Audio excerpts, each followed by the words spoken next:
नमस्कार, news state Madhya Pradesh Chhattisgarh में आपका स्वागत है। मैं हूं आपके साथ लोकेंद्र त्यागी। आपके मुद्दे में आज बात मध्य प्रदेश विधानसभा के शीतकालीन सत्र की, जिसका सोमवार से आगाज होगा। सत्र को लेकर रविवार को सर्वदलीय बैठक हुई, जिसमें सभी दलों ने सत्र के शांतिपूर्ण चलाने के साथ ही पहली बार सत्र में कई नवाचार लागू करने पर सहमति जताई है। लेकिन बैठक के बाद जिस तरह से आरोप प्रत्यारोप शुरू हुए, उसको लेकर बैठक में किए गए वादों का कितना निर्वहन होगा, सवाल आज का यही है कि विधानसभा में हंगामा नहीं, अब क्या काम होगा।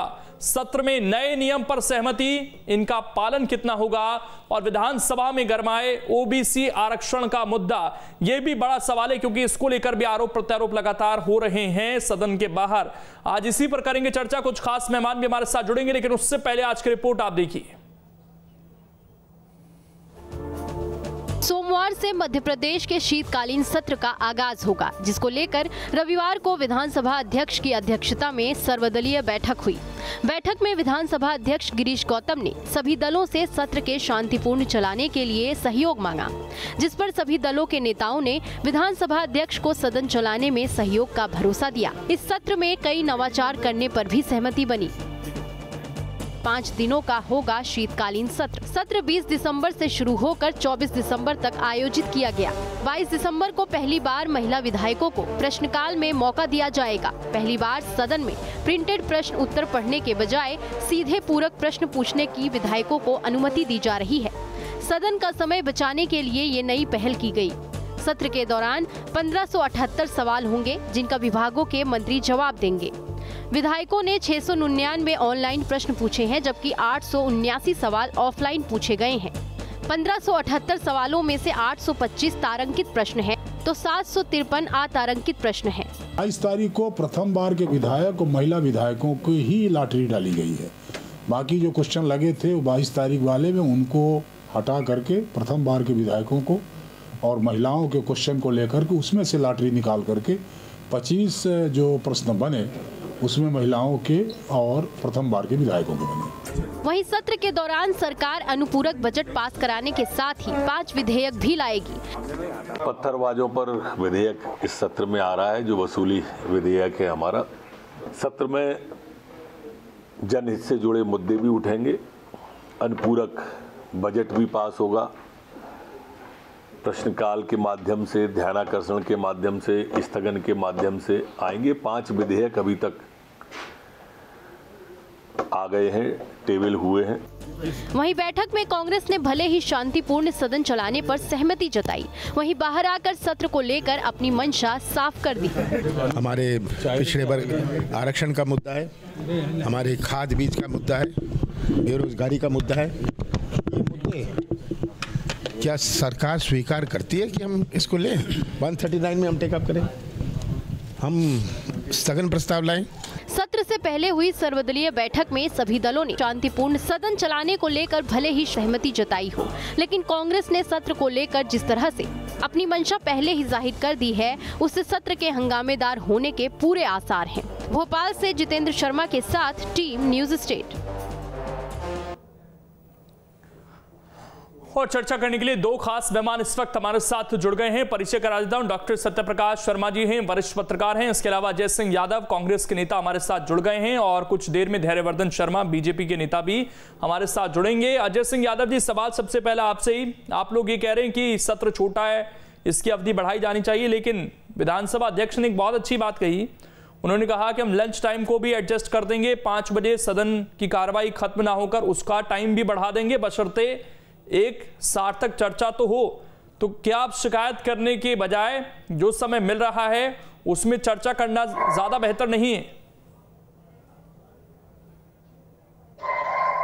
देखिए लोकेन जी, कांग्रेस पार्टी चाहती है कि मध्य प्रदेश की जनता से जुड़े हुए मुद्दों पर सार्थक और विस्तार से चर्चा हो, क्योंकि पिछले 1.5 साल के अंदर एक भी सत्र नहीं चल पाया है। पिछला मानसून सत्र केवल 2 दिन चला था, उसके पहले बजट सत्र भी केवल 1-2 दिन के अंदर खत्म हो गया था। इसलिए मध्य प्रदेश में लगातार विधानसभा में चर्चाएं नहीं हो पा रही हैं, और अब जिस तरह की स्थिति है, स्कूल, कॉलेज, शादी ब्याह सारे कार्यक्रम हो रहे हैं, तो ऐसे में विस्तारित तरीके से विधानसभा सत्र भी होना चाहिए, क्योंकि ये विधानसभा सत्र बहुत महत्वपूर्ण है। इसमें अनुपूरक बजट के अलावा और भी कई महत्वपूर्ण मामले हैं, जैसे पुलिस कमिश्नर प्रणाली मध्य प्रदेश में लागू हुई है, संपत्ति को नुकसान करने के लिए जो कानून बनाया गया है वसूली का, वो भी महत्वपूर्ण विधेयक है। तो ये ऐसे विधेयक हैं जिन पर विस्तार से चर्चा होना चाहिए। साथ ही 1578 प्रश्न लगे हुए हैं, जबकि प्रतिदिन 25-30 से ज़्यादा प्रश्न नहीं लग पाते हैं। तो ऐसे में 1500 प्रश्न कैसे एड्रेस होंगे? 13 अशासकीय संकल्प हैं जो इस विधानसभा में लगे हैं, वो मामले हैं। उसके अतिरिक्त खाद की कमी, कोरोना की जो अव्यवस्था, तीसरी लहर के लिए सरकार ने क्या तैयारी की, जीनोम सीक्वेंसिंग तक के लैब अभी तक चालू नहीं हो पाए, महंगाई का मुद्दा है। अजय सिंह यादव जी, ठीक, आपने सारे मुद्दे गिनाए, बहुत अच्छी बात है। लेकिन मैं ये जानना चाहता हूँ आपसे कि आप चाहें कि सारे मुद्दों पर चर्चा हो जाए और अंततः हो ये कि एक भी मुद्दे पर चर्चा ना हो। अभी छत्तीसगढ़ में हमने देखा ना, 5 दिन का सत्र था, आपकी सरकार है, धैर्यवर्धन जी भी हमारे साथ जुड़ गए, आपका भी स्वागत है। वहाँ 3 दिन में सत्र खत्म कर दिया। तो इससे अच्छा है कि जितना समय मिला है, मेरा सवाल तो वही था कि उसका तो उपयोग हो कम से कम। सारी चीजें नहीं हो सकती, उसकी शिकायत आप कीजिए सदन के बाहर। मैं मानता हूं कि सत्र छोटा है, चर्चा होनी चाहिए, 1500 सवाल हैं, जवाब मिलने चाहिए, लेकिन जितना समय उसका उपयोग तो ऐसा ना हो कि परसों अखबार में सुर्खी छपे कि कांग्रेस का हंगामा, सत्र स्थगित। देखिए लोकेन जी, कांग्रेस पार्टी जितना भी सत्र चलेगा, हम लोग विधानसभा अध्यक्ष के साथ सहयोग करके प्रदेश के हित में चर्चा करेंगे। लेकिन मैंने आपको बहुत सारे मुद्दे गिना दिए जो जरूरी मुद्दे हैं, जो 5 दिन में एड्रेस नहीं हो सकते हैं। इसलिए कांग्रेस पार्टी चाहती है कि सत्र की अवधि बढ़े, लेकिन नहीं भी बढ़ाएंगे तो भी जितना समय मिलेगा उसमें हम प्रदेश की जनता के मुद्दे उठाएंगे और सरकार के सामने जनता की बात रखेंगे। पिछला सत्र 5 दिन का हुआ था, लेकिन सरकार ने 2 दिन में स्थगित करवा दिया था। तो उस तरह की हालात ना बने, जनता के मुद्दे उठाने की बात होना चाहिए। आप बताइए, अनुपूरक बजट क्या बिना चर्चा के पास होना चाहिए क्या? जिस तरह से मध्य प्रदेश में कमिश्नर प्रणाली लागू हुई उस पर चर्चाएं नहीं होना चाहिए, और आप संपत्ति विनियोग जैसा बड़ा विधेयक ला रहे हैं तो उस पर विस्तृत चर्चा होना चाहिए। जवाब ले लेता हूं, धैर्यवर्धन शर्मा जी, ये सत्र सिकुड़ते क्यों जा रहे हैं लगातार? वो तो कहीं छुपे नहीं है। 1500 सवाल पूछ रहे हैं इतने एक्टिव हमारे विधायक, और दिन मिल रहे हैं केवल 5। देखिए, विधानसभा अध्यक्ष जी से तमाम राजनीतिक दलों के विधायकों की, नेताओं की चर्चा हुई है। उन्होंने उनको आश्वस्त किया है कि चर्चा के दौरान आपकी गंभीरता और आपके प्रश्नों को लेकर के यदि समय की कमी महसूस होगी तो प्रतिदिन चर्चा का समय बढ़ाया जा सकेगा। और खुले मन से उन्होंने आश्वस्त किया कि जिन सब विषयों पर आप चर्चा करना चाहते हैं, जितने दिन सदन चलेगा उस समयावधि में सीधे सीधे परिवर्तन नहीं किया जा सकता है, पर सामान्य तौर पर प्रातः 11 बजे से सायंकाल 5 बजे तक जो चर्चा का सत्र रहने वाला है उसको यथा आवश्यकता अनुरूप बढ़ाया जाएगा। रात में 8 बजे तक भी चर्चा होगी, डिनर के बाद भी चर्चा हो सकती है। एक बात बताइए सर, तारांकित सवाल 825 है, अगर 25 सवाल भी रोज होते हैं, उसमें भी विधानसभा अध्यक्ष के कुछ सुझाव हैं कि सीधा सवाल पूछें, अगर उसमें भी कोई पूरक सवाल है तो डायरेक्ट पूछें, रिपीट ना करें चीजों को, उसमें समय जाया होता है। तो भी 20-25 सवाल रोजाना भी लेंगे तो 125 के आसपास सवालों के जवाब मिल पाएंगे तारांकित तरीके से। सर ये तो आधे भी नहीं है, जितने सवाल आए हैं तारांकित उसका आधा भी नहीं बनता ये। नहीं त्यागी जी, ऐसा पहली बार नहीं हो रहा है। सत्र की अवधि अगर सवालों के संख्या के अनुपात में देखें तो हमेशा कम प्रतीत होती है। नहीं, मैं यही जानना चाह रहा हूँ कि 825 सवाल क्या सारे इसमें सवाल ऐसे हो सकते हैं कि जो लॉजिकल नहीं है? इसमें से कम 200-250 सवाल तो होंगे। नहीं देखिए, मैं ऐसा नहीं कहता हूँ। मेरा ये कहना है कि प्रदेश के हित में माननीय विधायकों को, माननीय सदस्यों को जो ठीक लगता है उनका ध्यानाकर्षण करते हैं, उनके सवाल लगाते हैं, और विधानसभा के पटल पर समय सीमा में उनके उत्तर भी लिखित तौर पर उनको प्राप्त होते हैं। अब सारे प्रश्नों पर चर्चा मुझे लग रहा है हर बार होती भी नहीं है इतने विस्तार से, जैसा कि आज हम डिबेट में। हालांकि होना तो यही चाहिए सर, विधानसभा इसीलिए, सचिवालय इसीलिए बना, इतना खर्चा इसीलिए होता है इन सब चीजों पर। 5 दिन के लिए थोड़ी ये सारा खर्चा होता है, आप ये बात तो मानेंगे? नहीं, मैं आपकी बात से सहमत हूं, पर इधर कोरोना का तीसरे लहर की आशंका भी व्यक्त की जा रही है। ओमिक्रॉन का भी लगातार इन्फेक्शन बढ़ ही रहा है पूरे देश में, प्रदेश में। तमाम सारे कारण हो सकते हैं जिनके कारण से समय सीमा को लिमिटेड रखा गया है, पर मुझे लग रहा है उसके पीछे मंशा खराब नहीं है। मंशा बड़ी स्पष्ट है। चलिए, हम तो ये उम्मीद करते हैं। अजय सिंह यादव, मैं आपके पास आऊंगा। एक सवाल पहले सत्यप्रकाश शर्मा जी से ले लूं। सत्यप्रकाश शर्मा जी, हम तो छत्तीसगढ़ के मसले पर भी कुछ ऐसी चर्चा कर रहे थे और पता चला कि 5 दिन भी सत्र नहीं हुआ। यहाँ भी कुछ तेवर गर्मी दिख रहे हैं विपक्ष के, खासकर ओबीसी का मुद्दा इतना बड़ा हो गया है पिछले कुछ दिनों में, तो लगता है कि सत्र चल पाएगा। पिछली बार आदिवासियों के मामलों पर जो कुछ हुआ, जो गरिमा थी वो भी तार तार हुई, कपड़े तक निकल गए विधायकों के। चल पाएगा ये 5 दिन भी सत्र? जी लोकेन जी, देखिए, कुछ मुद्दे ऐसे हैं जो अभी तात्कालिक उत्पन्न हुए हैं। उन मुद्दों के कारण विधानसभा का माहौल गर्म रहेगा, ये निश्चित मान के चलिए। लेकिन आप बार बार कांग्रेस के प्रवक्ता या भाजपा के प्रवक्ता से बार बार पूछ रहे हैं कि सत्र इतने कम में इतने सारे सवालात कैसे जवाब आए। तो हम लोग पहले भी, शायद कुछ दिन पहले, छत्तीसगढ़ के इशू पर भी चर्चा कर चुके हैं। आपसे मेरा इस पर भी डिस्कशन हुआ है। तो मैं कहना ये चाहूंगा, ये क्या सरकारें एक तो कोविड का बहाना आज मार रही हैं, क्या कोविड के बहाने और सब चीजों पर लागू नहीं होते? क्या सभी पर लागू होते हैं? ये विधानसभा की जो खूबसूरती है उसको क्यों नष्ट करते जा रहे हैं? यानी कि मेरा कहने का मतलब है कि जो सिटिंग्स हैं उनको कम क्यों करते जा रहे हैं? जब सिटिंग्स होंगी तभी तो सवाल आएंगे, जनता के मुद्दे सामने आएंगे, पब्लिक उनको समझेगी। आपने कितना अच्छा बात कही है कि इतना जो एस्टेब्लिशमेंट है विधानसभा सेक्रेटरीट का, ये पूरा एस्टेब्लिशमेंट किस पर खर्च होता है? क्या पूरे साल भर में 5 दिन, ये 5 दिन मानसून सेशन के और बजट सेशन के हो गए, 5-15 दिन में पूरा साल भर निपट गया। यानी कि पूरे 5 साल की अगर कोई विधानसभा है तो उसमें 5-15-75 यानी टोटल नंबर ऑफ सिटिंग्स 75 होंगी, जिसमें भी कहीं गड़बड़ हो जाएगा तो वो खत्म हो जाएंगी। ये चिंता का विषय ना केवल सत्ता पक्ष का है बल्कि विपक्ष का भी है। यानी कि जो भी राजनीतिक दल हैं, जो भी पब्लिक रिप्रेजेंटेटिव्स हैं, उनके लिए बड़ा चिंता का विषय है कि आप इस पर सहमत कैसे होते हैं। अगर सरकार के द्वारा प्रस्ताव आता है, कहीं ना कहीं विपक्ष का भी तो सहमति रहती है। जब उनको सिटिंग्स को कम किया जाता है तो आप क्यों इस पर सहमत होते हैं? और सरकारें तो चाहे छत्तीसगढ़ की हो या मध्य प्रदेश की, दोनों ही चाहती हैं कि चर्चाएं मुद्दों पर कम से कम हो। अनुपूरक बजट पे चर्चा होना बहुत जरूरी है। आज ओबीसी का मुद्दा कितना ज्वलंत है। सुप्रीम कोर्ट की जो गाइडलाइन आई है पंचायत पोल्स के मामले में, उन्होंने ओबीसी की जो सीट्स हैं उन सीट्स पर कहा कि या तो इलेक्शन कराओ मत या उनको जनरल मानकर कंसीडर करते हुए इलेक्शन कराइए। ये कहीं ना कहीं सरकार के लिए बड़े खतरे का सवाल था। इसीलिए सरकार ने क्या किया कि उन सीट्स पर चुनाव ही पोस्टपोन कर दिए। यानी कि मतलब है ओबीसी का कहीं ना कहीं डर है। ओबीसी एक ऐसा मुद्दा है जो बहुत गर्म होने वाला विधानसभा में, क्योंकि ऐसा नजर आ रहा है कि जो मेरे पास सोर्सेज हैं कि ओबीसी की जो संगठन है वो कहीं ना कहीं एकत्रित होकर मध्य प्रदेश या देश की राजनीति में एक बड़ा माहौल पैदा कर सकते हैं। ये हो सकता है कि हम 80-90 के दशक में फिर दोबारा जाएं, क्योंकि जो सुप्रीम कोर्ट के जो डायरेक्शंस आ रहे हैं उन डायरेक्शन से महसूस होता है कि ओबीसी का आरक्षण ज्यादातर जिंदा रहेगा या नहीं रहेगा।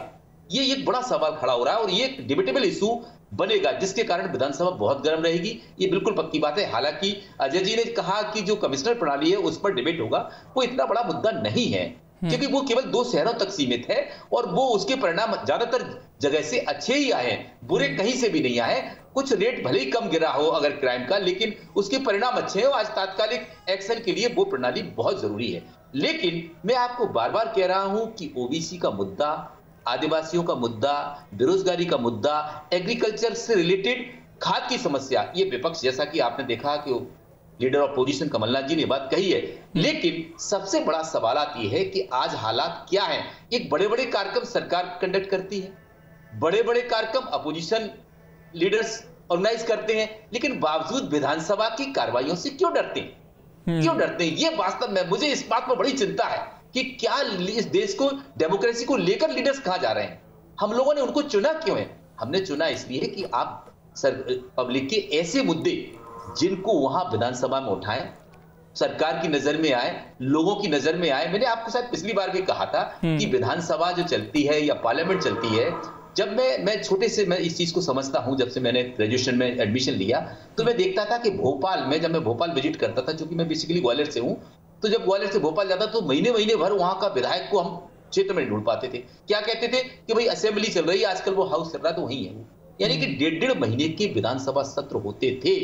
वो 1.5 महीने की सुकड़ के 5 दिन की हो रही है। ये 5 दिन भी नहीं चलेगा। मुझे मालूम है कि सरकार ऐसे माहौल पैदा करेगी कि वो एक दिन ऐसा आएगा कि वो 2 दिन में 3 दिन में। ये केवल भाजपा शासित राज्यों की बात नहीं है, ये कांग्रेस शासित राज्यों के साथ भी हो रहा है। छत्तीसगढ़ का आपने एग्जाम्पल दिया है। तो लोकेश जी, ये चीज यहाँ पर जो प्रवक्ता बैठे हैं, इनको इस चीज पर अपनी पार्टी फोरम पर मैं ले लेता हूं जवाब इस पर। अजय सिंह यादव जी, देखिए, सत्र चलाने की जितनी जिम्मेदारी सत्ता पक्ष की है उतनी ही विपक्ष की भी है। उस जिम्मेदारी को समझते हैं, क्योंकि संसद में भी यही हाल है। वहां भी रोज हम देख रहे हैं विरोध हो रहा है, बाहर बैठकर सांसद प्रदर्शन कर रहे हैं।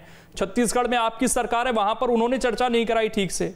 तो यहां पर अगर विपक्ष की जिम्मेदारी बनती है कि वो मजबूर करें सरकार को चर्चा के लिए, सरकार के लिए भी आसान हो जाता है कि आप लोग वेल तक पहुंच जाएं, हंगामा करें, विधानसभा स्पीकर के कक्ष तक पहुंचे, वहां पर वो आपको किसी तरीके से हटा दें सदन से, और आपका भी काम आसान, सरकार का भी काम आसान।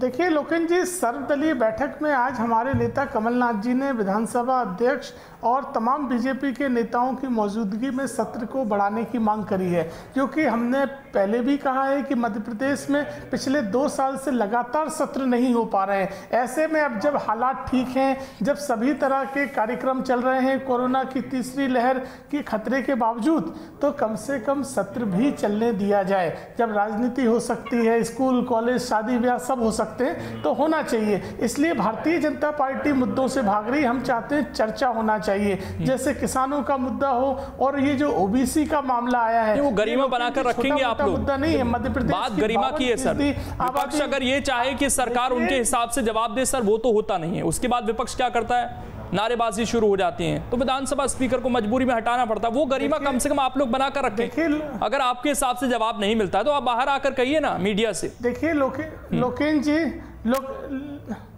लोकेश जी, गरिमा तो बात की बात है, पहले तो सत्र पे चर्चा का समय होना चाहिए। जिस तरह से ओबीसी का मामला है, 52% ओबीसी आबादी के हितों के साथ जिस तरह का कठोराघात हो रहा है और सरकार उनकी बात नहीं रख रही है, मुद्दा चर्चा नहीं होना चाहिए। आज सत्यप्रकाश शर्मा जी ने कमिश्नर प्रणाली को कहा, हमने भी समर्थन किया है, लेकिन एक नई प्रणाली आई है तो उस पर चर्चा नहीं होना चाहिए कि किस तरह से आप लागू कर रहे हैं, जनता को क्या सुधार मिल रहा है। जबकि आज देखा जा रहा है कि वही अधिकारी नए नाम के साथ काम करने लगे हैं, सिस्टम में कोई चेंज नहीं आया है। तो क्या अभी उसका सैंपल साइज बहुत छोटा है सर, अभी तो लागू हुई है। अजय सिंह जी, अभी तो लागू हुई है, उसके परिणाम हमें कुछ दिन बाद पता चलेंगे, अच्छे हैं या बुरे।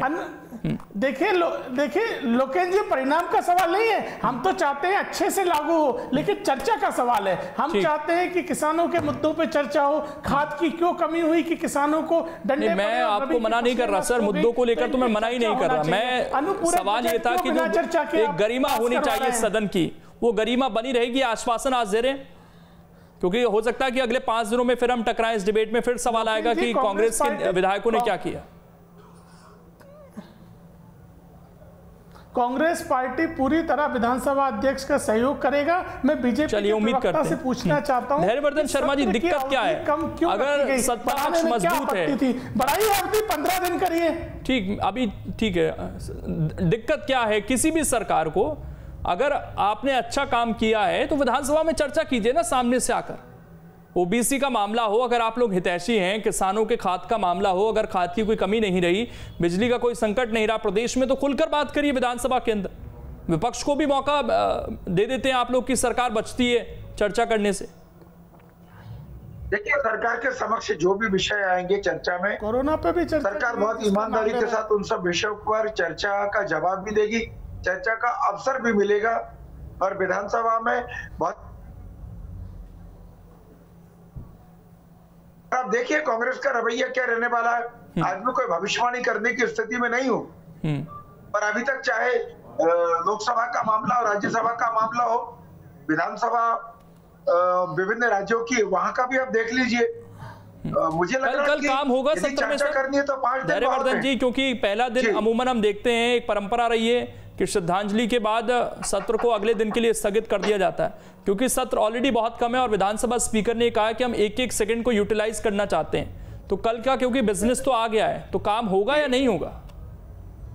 नहीं, वो तो देखिए परंपरा है और उसका पालन हमेशा से होता रहा है कि यदि कोई सदस्य, माननीय सदस्य, इस दौरान दुनिया से रुखसत हो गया है किसी कारणवश, तो उनको सारे दल उनके प्रति संवेदना प्रकट करते हैं और उस दिन अवसान भी होता है। पर मैंने बताया कि चर्चा की यदि मानसिकता है तो पर्याप्त समय चर्चा होगी। कि सत्र की अवधि बढ़ाने में तकलीफ क्या है सरकार को? मुझे लग रहा है आज इस विषय पर चर्चा का कोई औचित्य नहीं है। उसके लिए माननीय विधानसभा अध्यक्ष जी को जिनसे भी चर्चा करनी थी उन सब की चर्चा उनसे हुई है। जब विधानसभा सत्र होगा तभी तो चर्चा हो पाएगी। आपने 4-5 दिन का सत्र रखा है, इतने सारे मुद्दे कैसे एड्रेस हो जाएंगे? सत्यप्रकाश जी कुछ कहना चाह रहे थे। एक मिनट सत्यप्रकाश जी बोलिए। तब तो चर्चा हो पाएगी। आप बताइए। अजय सिंह जी एक मिनट सर। जी मैं ये कहना चाह रहा हूँ कि आप ये बताइए, चर्चा ये डिबेट जो ऑर्गेनाइज किए जाते हैं टेलीविजन पर या कहीं और भी प्लेटफॉर्म पर, ये क्या है? कहीं ना कहीं इनका एक मैसेज देते हैं जिससे सरकार जीते, अपोजिशन जीते। मुझे एक बात पर बड़ा आश्चर्य हो रहा है, अपोजिशन को अपनी स्ट्रेंथ, अपनी ताकत दिखाने का वास्तव में जगह कहाँ है? अपोजिशन ये चीज बताए क्या? अगर आज मान लो मीडिया उस लेवल पर नहीं होता, आज के हम पुराने समय में जाते, तो क्या वास्तव में तो जो अपोजिशन होता वो अपनी ताकत, सरकार को घेरने की स्थिति विधानसभा में तो दिखाता है। आप इस बात पर स्ट्रांग क्यों नहीं होते हैं? मेरी समझ में नहीं आ रहा। आपकी स्ट्रांगनेस विधानसभा में दिखेगी तभी तो पब्लिक में आपका मैसेज जाएगा कि विपक्ष कितना मजबूत है, सरकार को किस मुद्दे पर घेरा है। आप केवल भब्बड़ करके या उसकी डिग्निटी को गिरा के अगर सत्र को, वो तो चाहे नहीं है, विपक्ष सरकार तो चाहती है कि हम ज्यादा से ज्यादा अपनी चीजों को मुद्दा ना बनाए जिससे पब्लिक विवाद ना जाए। आप देख रहे हैं मीडिया को भी अंदर हाउस में बंद है, तो वो जो चीज घटना घटित हो रही है वो बाहर कहां से आ पा रही है? मुश्किलात है कि नहीं? इन हालातों में मेरे ख्याल से विपक्ष की जिम्मेदारी सरकार से भी ज्यादा बनती है कि आप विपक्ष में हैं, आप एक अच्छी स्ट्रेंथ में हैं, 95 सीट्स आपकी हैं, तो आपको ये चाहिए कि आप उनके साथ ताकत से ताकत मिलाकर कहें कि किसी भी हालत में चाहे कुछ भी हो आप सिटिंग्स बढ़ाइए। जब सब चीजें ऑर्गेनाइज हो सकती हैं तो विधानसभा की सिटिंग्स क्यों घट रही हैं? इस पर बहुत चिंता का विषय है और इस पर वाकई आप डिबेट लेके आते हैं। मैं लोकेश जी आपसे वाकई बहुत तारीफ करता हूं कि इन विषयों पर डिबेट की आवश्यकता है, क्योंकि अगर ये सेशन नहीं चलेंगे तो डेमोक्रेसी का एग्जिस्टेंस क्या रहेगा, भविष्य क्या होगा?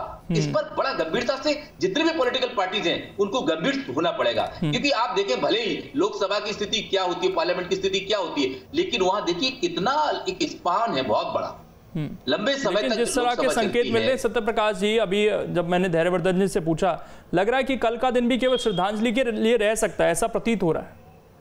बिल्कुल आप सही कह रहे हैं। देखिए कल का जो दिन होता है, जो न्यू इलेक्टेड जो एमएलएज हैं, उन एमएलए को एक तो वो अपना शपथ लेते हैं पहला, दूसरा काम होता है कि जो चले गए हैं, ये परंपरा आज से नहीं है, वर्षों पुरानी, आजादी के पहले से भी ये परंपरा रही है, तो उस परंपरा का निर्वहन करना जरूरी है। उसके बाद फिर काम नहीं होता है, तो एक दिन तो वो गया काम से। अब सेशन कितने दिन का रहा? 4 दिन का। टोटल नंबर सिटिंग्स 4 होंगी। 4 में अगर पहले दिन ही ये कोई मुद्दा ओबीसी का लेके आ गए और उस पर अगर चर्चा हो गई तो कह देंगे भाई अनिश्चित काल के लिए स्थगित, तो उससे पब्लिक का नुकसान हो रहा है। पब्लिक ने आपको इलेक्ट किया, इलेक्शन कमीशन ने करोड़ों रुपए खर्च किए, सरकार ने किए, किसके लिए से कहां से आता पैसा? पब्लिक से ही तो जाता है। चलिए देखना है कि अब सत्र किस तरह का रहता है और ये पूरे 5 दिन चलेगा या नहीं चलेगा और कितनी सार्थक चर्चा होती है। बहरहाल शुक्रिया आप सभी का जुड़ने के लिए। अजय सिंह यादव जी माफी के साथ समय नहीं है इसलिए रोक रहा हूं आप सभी को। शुक्रिया जुड़ने के लिए। छोटा सा ब्रेक, खबरें लगातार जारी है।